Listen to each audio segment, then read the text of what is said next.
Honored to be here, and I'm so honored as a non-Israeli to be asked to give your plenary talk. I have to remark that that introduction is probably longer than my entire talk. But nonetheless, it's great to be here. I wonder if I might get my first slide up here, which this is not. There we go. Good. What I thought I would try to do today, if I can make this all work, is think about reflecting back on the last decade of disasters, and particularly the last couple of years in which I've had much more personal experience, and sort of come up a level and share with you some of the policy issues that have arisen that I think we as an international community, and only we as an international community, can really begin to address. I thought that I would focus on a couple of different areas in which I think our limited planning to date has caused us a series of challenges, and will continue to challenge us unless we continue to get our act together in these areas. And there are areas that have to do with coordinating resources globally, and I think we just heard a little bit of that in the movie and the discussion about Haiti. Communications and messaging, thinking a little bit differently and maybe more systematically about lessons learned, mounting an effective science response as we go on. So I'll just start by saying that in the United States, our policies now are guided by something called the National Health Security Strategy, which lays out our national preparedness goals listed here that have to do with building community resilience and strengthening and sustaining our health and emergency response systems, really understanding, thank you, that preparedness is built so much on the back of day-to-day systems and day-to-day care. We have 10 strategic objectives informed by a set of operational capabilities, and certainly one of our strategic objectives is cross-border and global partnerships. In those strategic objectives, we address a number of things, and I want to talk about some of them now.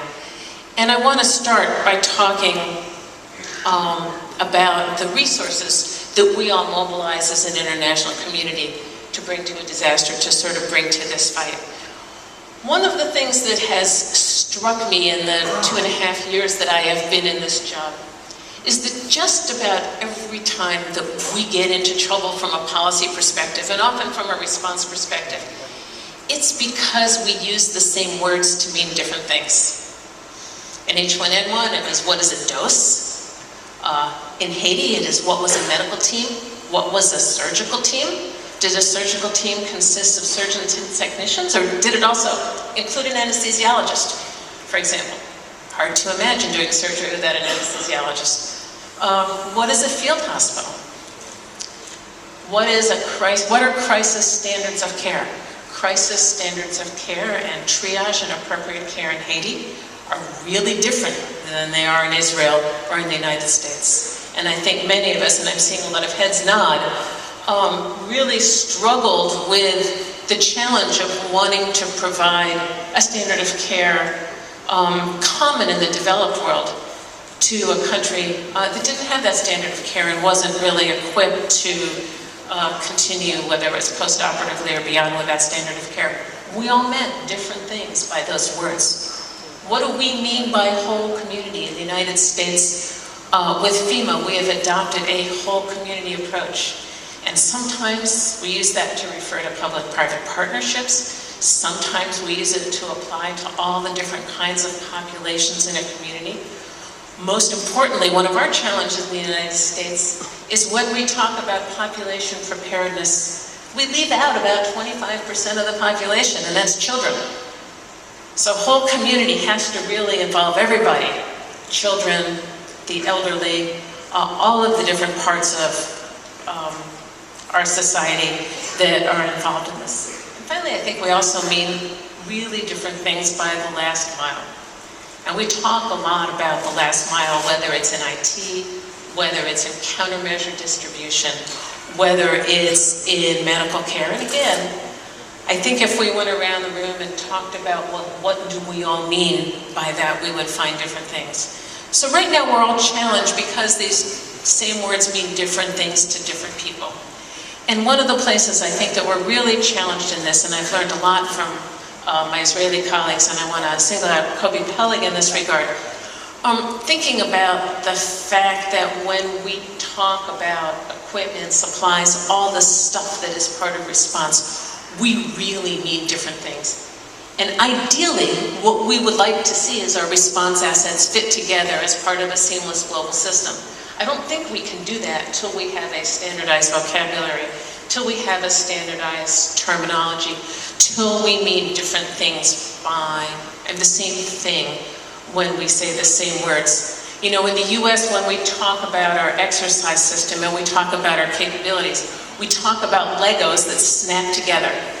So at the end of the day, I think what we're really talking about is a Lego system here, which is right in the middle between our University of Miami Field Hospital and the Israeli Field Hospital. This thing that has all the interchangeable parts that you can really put together.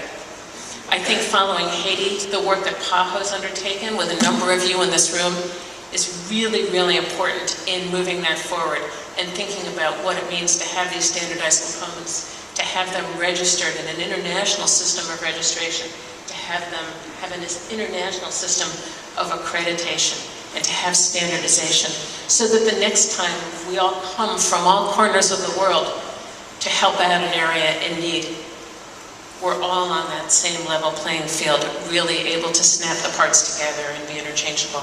I think there's a lot of work to do, and I think this PAHO work is one example. It's off to a great start. I think there's a lot more to do in that area. The same thing, I think, happens when it comes to the deployment of people. It's not just about stuff, but the policies around the deployment of people also need a lot more development. I want to point to a couple of different areas here. Firstly, I think we all understand that in any major disaster, volunteer management is an incredible challenge. And I think we've all faced that.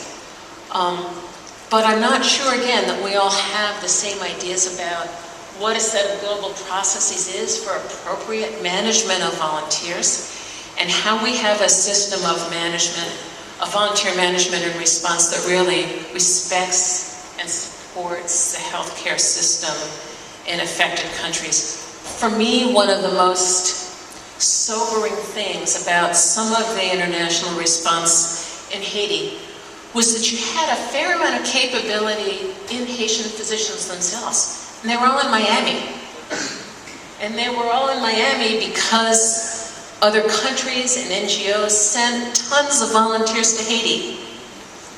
They all worked for free. They were there for a week or two, and then they went back home. And yet Haitian physicians needed to make a living. They couldn't get paid to work on medical teams. They couldn't get the respect often of the medical teams that they worked with, even though they were accredited in their country. They spoke the language, they knew the culture. They were basically out of work for months, and in some sense, our response and our ability to help as fully as we needed to was really hampered by this. I don't think the situation is unique to Haiti. It happened in the United States during Hurricane Katrina, and it will happen during other kinds of responses. And so as we think about mobilizing ourselves as a global community, this is an aspect of volunteer management that I hope that we can start to develop some norms and some standards around. Obviously, the other things are more familiar to you. I think some mutual recognition in disasters of licensing and professional credentials for healthcare personnel will be important. That will only be possible, again, when we use the same words to mean the same things. Providers, again, for the whole community. That means providers who are similarly able to take care of the elderly, other adults, providers who are able to take care of children. I know, again, one of the things that our own teams from the US faced when we went to provide assistance in Haiti is that we didn't have in the beginning really pediatric capable teams. Our electronic health records let us know that within the first 12 hours or so, and we were able to shift and make a difference. But for us, it wasn't something that we thought about right off the bat. I think it probably was for many others of you. Obviously, the law gets in the way all the time. So liability protections for those providing foreign assistance in other countries becomes an issue. And again, we don't have an international system of liability regulation or liability protection, and something we all want to think about. And then finally, plans and processes to facilitate both rapid transportation and border control. Again, in Haiti, we didn't have to worry so much about border control because the border was out. And there was no system of border control. You landed, you got off a plane, and you were there. That's not always the case in disasters. It's not the case in other countries. And sometimes it can take days to weeks or sometimes months for a visa to come through, for a credential to come through, to provide humanitarian assistance. A network of countries in Southeast Asia has solved this problem better when it comes to disease surveillance and when there's recognition of an outbreak. There's much more rapid credentialing and permitting of visas to go investigate an outbreak. In fact, I think than there is in humanitarian disasters and response. And so I think that's something else that we, again, as a global community might want to begin to think about. I want to spend a little bit of time talking about medical countermeasures, and I want to use our own experience with H1N1 vaccine as an example. But I want to say that it's not just about flu vaccine. This situation, I think, would apply to any kind of medical countermeasure where there are a biological release or a biological event. But for us and from my perspective, fulfilling our U.S. donation of H1N1 vaccine to the WHO took way, way too long. And I want to talk in a little bit of detail about this. If you look at this timeline, what you see was the declaration of a pandemic in mid-June. And by early July, WHO's really strong request for international assistance in a variety of ways. We all know that vaccine was limited, and we know that in September, President Obama organized a group of countries to agree to donate vaccine to WHO when it became available. Despite that, it took almost 3 months, September to the middle of December, just to get an agreement about what the nature of the donation agreement would look like. First doses of vaccine not deployed till March. Think about this. The pandemic began almost a year before. Okay, and if had this been worse and we were much more focused on trying to stamp out disease quickly, this kind of timeline just doesn't do it, folks.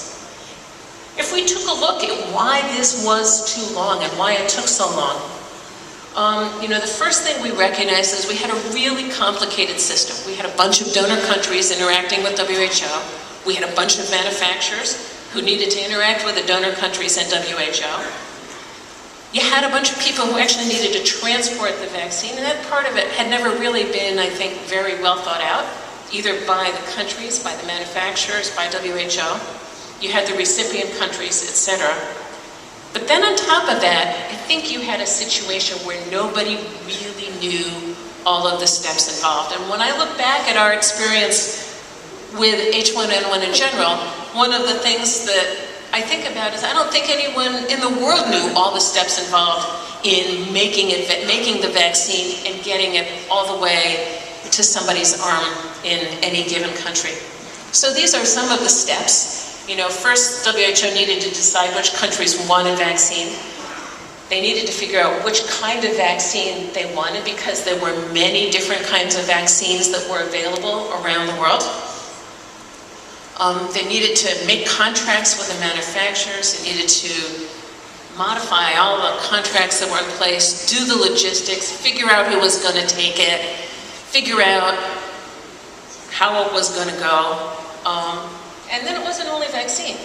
It was the needles, it was the syringes, it was the sharps containers, all those other things that needed to meet up with vaccine somewhere. Each one of these took documents, steps, and I don't want to really come down on lawyers, but each one of these documents and steps had to pass through many lawyers. That wasn't all the steps, there were many more, and a whole slew of documents that required. Letters to proceed, letters for packing and shipping, waybills, invoices, certificates of analysis, regulatory approvals of one kind or another. Each of these took weeks and weeks, and I can remember my incredible frustration when finally I thought we were there and shipment was going to go out the door, and I found out that we needed a certificate of fumigation for the wood pallets the vaccine was going on to a given country.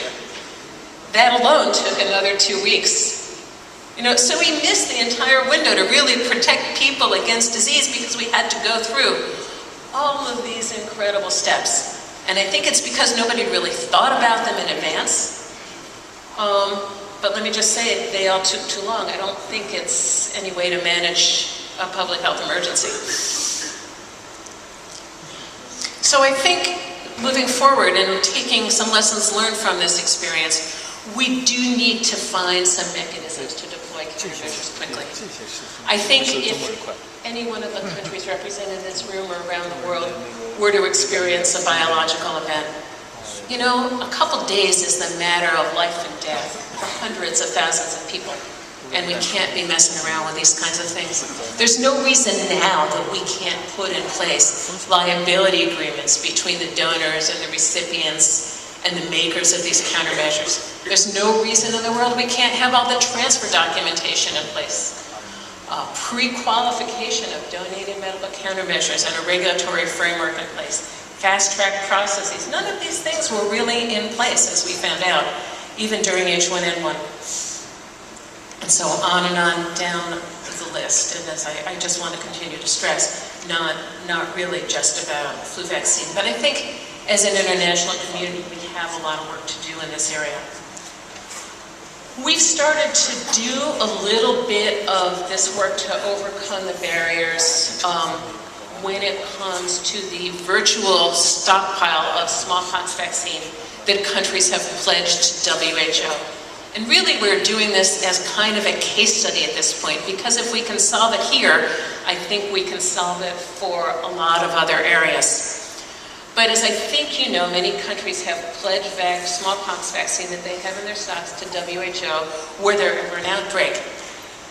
But as we've learned when the Global Health Security Initiative, which is a group of 8 or so countries that work on preparedness issues, got together and did an exercise, the virtual stockpile is fine. I think it's virtual in our heads. I think, yes, there is smallpox vaccine that exists, but how we would get it from place A to place B, were there a case of smallpox anywhere in the world, I think was sort of anyone's guess. I think there are a lot of gaps in our system of thinking about this. So we all did an exercise together in 2010 that revealed these gaps, and now really doing some serious planning for international deployment of this vaccine that's been pledged to WHO. This has to address many, many legal and regulatory issues that I talked about on the prior slide. Pre-qualification of vaccine through the WHO system. Understanding which vaccine is going where, how it's going to get there, liability protections, logistical issues with deployment and others. We might as well get those worked out now.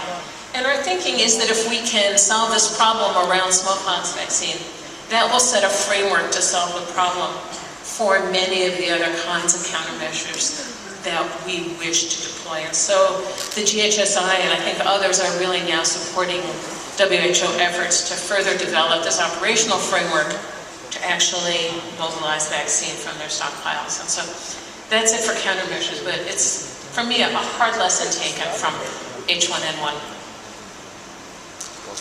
Another area that I'd like to spend a little bit of time on is the issue of communication. And we all know how important and how critical communication is with the public and one another is in any emergency. And my colleague, Stacey Elmer, is going to be talking about many of these issues later with regard to social media. But I want to comment on the fact that I think many of the ways that we have thought about communication, many of our policies, many of our practices, were sort of built for a different era. They were built for a time when you could send cables, when you watch television. Now, as we all know, messages travel around the world in a matter of seconds, okay? And while the principles of risk communication remain similar, first of all, we have a whole new set of terminology for the way we think about social media, whether it's likes or whether it's tweets or whatever a whole other vocabulary is about it. I will say that the speed of communication requires a much more nimble, coordinated system.